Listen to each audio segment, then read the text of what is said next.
여호와께서 모세에게 말씀하여 이르시되 이 명수대로 땅을 나눠주어 기업을 삼게 하라. 수가 많은 자에게는 기업을 많이 줄 것이요 수가 적은 자에게는 기업을 적게 줄 것이니 그들이 계수된 수대로 각기 기업을 주되 오직 그 땅을 제비 뽑아 나누어 그들의 조상 지파의 이름을 따라 얻게 할지니라. 그 다소를 막론하고 그들의 기업을 제비 뽑아 나눌지니라. 레위인으로 계수된 자들의 종족들은 이러하니 게르손에게서 난 게르손 종족과 고핫에게서 난 고핫 종족과 무라리에게서 난 무라리 종족이며 레위 종족들은 이러하니 림니 종족과 헤브론 종족과 말리 종족과 무시 종족과 고라 종족이라. 고핫은 아므람을 낳았으며 아므람의 처의 이름은 요게벳이니 레위의 딸이요 애굽에서 레위에게서 난 자라. 그가 아므람에게서 아론과 모세와 그의 누이 미리암을 낳았고 아론에게서는 나답과 아비후와 엘르아살과 이다말이 낳았더니 나답과 아비후는 다른 물을 여호와 앞에 들이다가 죽었더라. 1개월 이상으로 계수된 레위인의 모든 남자는 2만 3천 명이었더라. 그들은 이스라엘 자손 중 계수에 들지 아니하였으니 이는 이스라엘 자손 중에서 그들에게 준 기업이 없음이었더라. 이는 모세와 제사장 엘르아살이 계수한 자라.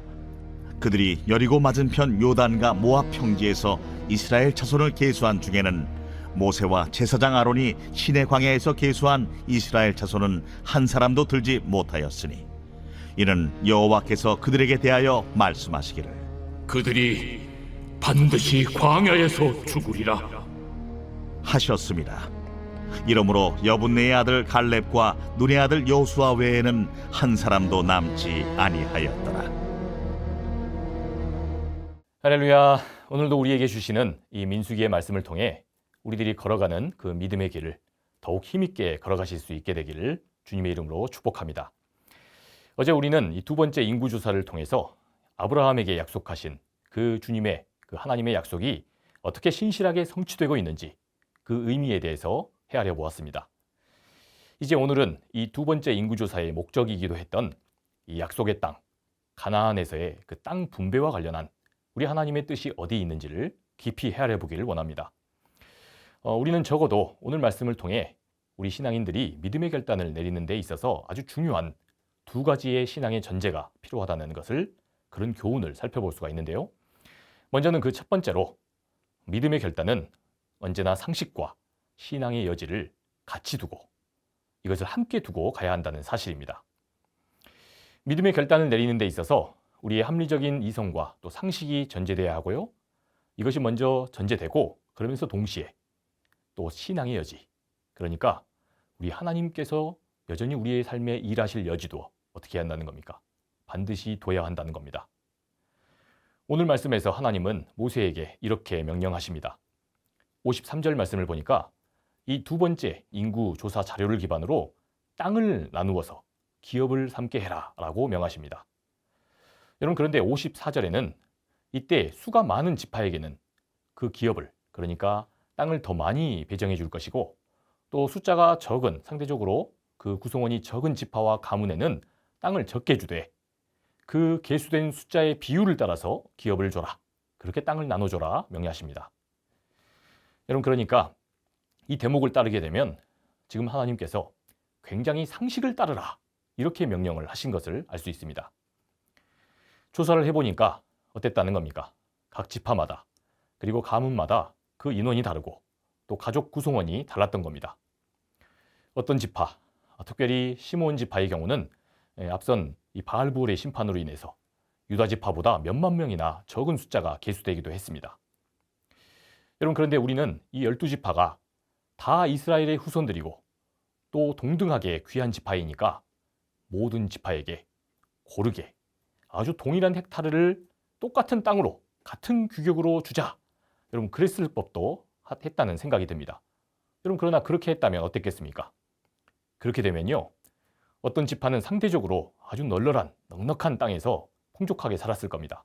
그런데 어떤 지파는 숫자 대비 땅이 너무나도 좁아서 심각한 다툼과 지파 내에 식량난이 생기게 됐을 겁니다. 여러분, 그러니 우리 하나님께서는 그 백성들의 숫자와 비율을 아주 상식적이고 또 합리적으로 고려하라, 그렇게 명령을 하신 겁니다. 사랑하는 여러분, 합리적인 이성과 때로 계산하는 그런 능력도 우리 믿음의 사람들은 어떻게 해석해야 합니까? 여러분, 이걸 대체 우선은 누가 주신 겁니까? 적어도 우리 믿음의 사람들은 우리 하나님께서 이 모든 능력도 주셨다고 믿습니다. 여러분, 그렇다면요, 우리 크리스천은 그 하나님이 주신 그 지성의 능력을 무시하면 안 됩니다. 그 지성으로 상식과 그 합리성을 기반으로 어떤 일이든지 우리가 지혜롭게 처결해야 할 줄 믿습니다. 그런 것이 없이 그냥 무조건 한쪽에다가 과도한 희생을 요구하거나 또 헌신을 요구한다거나 자기 십자가를 운운하면서 자꾸 한쪽에 그런 섬김을 과도하게 운운하는 것은 결코 덕스러운 결정이 아니라는 것입니다. 여러분, 바울도 이 초대교회 성도들을 향해서 이렇게 말했습니다. 우리 믿음의 사람들은 어떠한 일이든 어떻게 해야 한다는 겁니까? 원망과 시비가 없게 해야 한다고 말했습니다. 여러분, 바라기는 우리들의 모든 모임과 또 세상 속의 그런 관계들 속에서 이러한 상식과 합리적인 이해를 아주 성숙하게 덕스럽게 행사해 가심으로 우리가 어디서 무슨 일을 하든지 늘 덕스러운 결정만을 내리시는 그런 저와 여러분 되시기를 주님의 이름으로 축복합니다. 여러분, 그런데 여기서 끝나면 좋은데 이게 또 다가 아닙니다. 재미있는 사실은요, 먼저 이 상식을 고려하라 명령하신 주님께서 이번에는 그 원칙을 마치 뒤집는 것처럼 보이는 이상한 명령을 내리십니다. 55절 말씀을 보니까 그렇게 사람 숫자와 비율대로 기업을 나눠줘라. 오직 그 땅을 제비를 뽑아 나누라. 그런데 갑자기 이런 뚱딴지 같은 소리를 하십니다. 방금 사람 숫자와 비율대로 기업을 나눠주라 말씀하셨는데 그렇게 하되 오직 그 땅을 제비 뽑아라, 이렇게 하신 겁니다. 아니, 이게 갑자기 무슨 소리입니까? 방금 합리적으로 사람 비율과 숫자를 고려해라. 그래서 상식적이고 합리적으로 땅을 분배해야 그래야 원망과 시비가 없게 나눠야 한다 하셨는데 이번에는 갑자기 제비를 뽑으라니, 이게 대체 무슨 소리가 됩니까? 여러분, 이 제비라는 게 뭡니까? 어떠한 규칙이나 합리적인 사고를 떠나서 임의로 결정하고 무작위로 뭔가를 선택하는 것이다. 그렇게 결정하는 방식이 바로 제비를 뽑는 방식 아닙니까?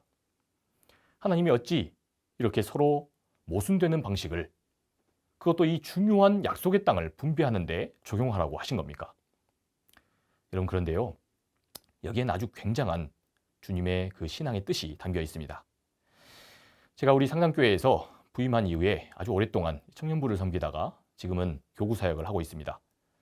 그런데 제가 이 청년부를 섬길 때에 공동체 최고 우리 청년 리더들을, 가장 일선에서 우리 청년들을 섬기는 그 회장을 뽑는 회장 선출에 관한 이야기를 나누면 오늘 그 말씀의 의미가 아주 잘 드러날 것 같습니다. 지금도 청년부는 회장을 선출할 때에 오늘 말씀의 원칙을 고려해서 선출을 하고 있습니다. 먼저는 이 청년부가 이 공동체 회장들을 선출할 때 충분히 회장이 될 법한 그런 청년들을 미리 공동체의 각 소그룹 리더들을 통해서 투표를 받습니다. 그리고 그 후보군을 그렇게 투표로 올리게 됩니다.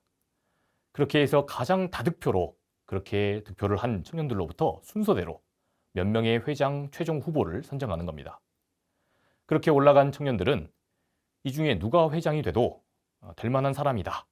모든 청년들이 그렇게 공감할 만한 그런 이들이 올라가도록 했던 겁니다.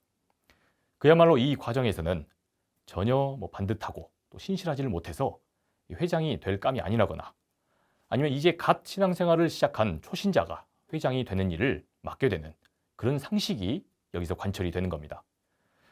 그런데 2차로 그렇게 올라간 이 후보들 중에서 최종적으로 단 한 명의 후회장을 뽑을 때는 정작 무엇으로 뽑냐 하면요, 성경의 방법, 제비로 뽑습니다. 될 만한 사람을 공동체의 인간 리더들이 먼저 인간의 눈으로 합리적으로 보고 먼저 선출을 해놓고는 정작 그 다음에는 자기가 회장이 되고 싶다고 선거운동을 하거나 그럴 수 있는 여지가 없습니다. 왜냐하면 제비를 뽑기 때문입니다. 여러분, 그렇다면 왜 청년부에서 그렇게 했느냐? 이 제비를 뽑는 일은요, 우리 하나님께서 개입하심이라고 믿었던 이 성경적인 증거를 따랐기 때문입니다.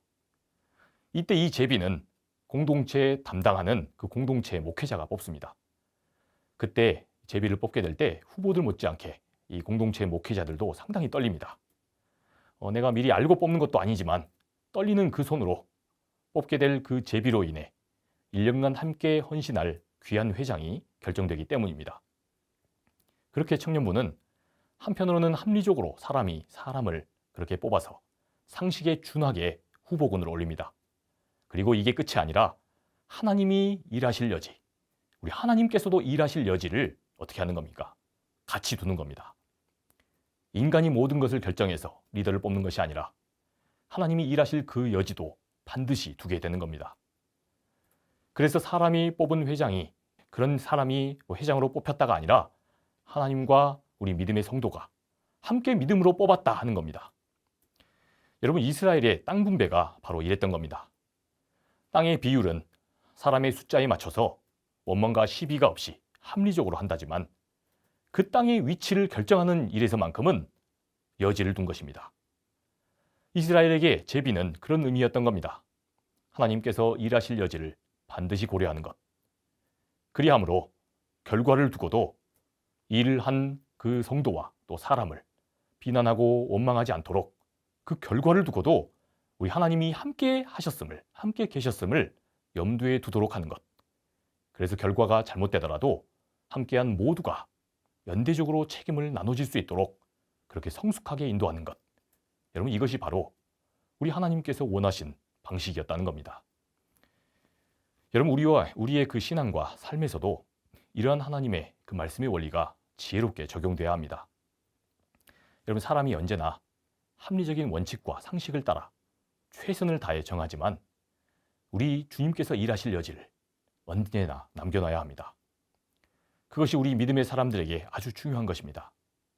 바라기는 언제나 합리성과 또 상식을 전제하시되 우리 삶에 늘 하나님께서 일하실 그 여지를 남겨두시는 삶을 살아가시길 소망합니다. 그렇게 할 때 우리 주님께서 우리들의 모든 행로 중에 언제나 함께하여 주실 줄 믿습니다. 두 번째로, 믿음의 결단을 내리는 데 있어서 우리가 따르는 하나님의 말씀은 그 어디에도 치우치거나 또 휘둘리지 않아야 한다는 점을 오늘 말씀은 분명하게 교훈합니다. 57절부터 하나님은 이제 가나안 땅에 들어가더라도 땅을 분배받지 못한 지파에 대한 이야기를 아주 장황하게 이어가십니다. 바로 처음부터 이스라엘의 그 계수 안에, 그 숫자 안에 들어가지 못했던 레위인 가문의 이야기를 다루고 계시는 겁니다. 특별히 62절 그 끝을 보면요, 슬프게도 하나님은 이렇게 레위 지파를 향해 말씀하십니다. 이스라엘 자손 중에서 레위인들에게는 나누어 준 기업이 없었음이더라. 여러분, 이게 대체 무슨 이유 때문에 그랬던 겁니까? 이 말씀을 따라서 이스라엘 백성들의 그 예배와 또 제사를 담당하는 이 레위 사람들은 처음부터 땅을 배정받지를 못합니다. 그리하여 이들은 다른 지파와 또 다른 가문들이 경작했던 그런 생산물과 또 십시일반 이들이 헌금한 것을 가지고 그렇게 먹고 살아가게 만들었던 겁니다. 여러분, 이것은 오늘날 목회자들이 교회를 통해 임금이 아니라 자기 일한 삭시 아니라 사례를 받는 그 구조와 비슷한 개념인 겁니다. 여러분, 우리 하나님께서 왜 이렇게 레위인들에 대해서 그렇게 혹독하게 이렇게 명령을 하셨던 걸까요? 여러분, 레위인들이 누굽니까? 하나님께 드리는 제사와 예배를 관장하고 또한 그 신탁의 말씀을 담당하는 사람들입니다. 그런데 이 사람들에게 고대 사회에서도 재산이 되었던 땅이나 또한 살아있는 그 가축, 그래서 번시성을 할 수 있어서 살아있는 그 가축을 기업으로 주게 되면 어떻게 되겠습니까? 이런저런 이해관계에 얽히거나 또 광야하게 되면 어떻게 되겠냔 말입니다. 그러한 이득에 연루되므로 레위 지파가 자기 지파에게 우호적으로 그렇게 대하거나 호의적으로 반응하는 그 지파에게 치우치지 않도록 했던 겁니다. 그렇게 치우치게 되면 그런 지파에게는 레위인들이 하나님의 엄중한 심판의 말씀은 아마도 건네지 못하게 될 것입니다. 자기가 그 이해관계에 땅이나 또 재물의 그런 이해관계 당사자가 되어버리는 까닭입니다. 여러분, 오늘날 목회자들도 만약에 순전한 마음으로 그 어디에도 치우침이 없이 우리 성도님들의 가정과 또 상황에 대해 우리 하나님의 말씀을 따라서 때로는 책망이 필요한 데는 책망의 말씀을, 격려와 위로와 소망이 필요한 데는 위로와 소망이 되는 말씀을 선포해야 할 것입니다. 그런데 그래야 할 하나님의 사람들이 성도가 베푸는 호의나 사람들이 베푸는 그 이득에 여기에 지나치게 치우치게 되거나 여기에 의존하게 되면 어떻게 되겠습니까? 그리 되면 하나님의 뜻이 하나님의 공동체 안에 바르게 또 적절하게 선포되지 못할 겁니다.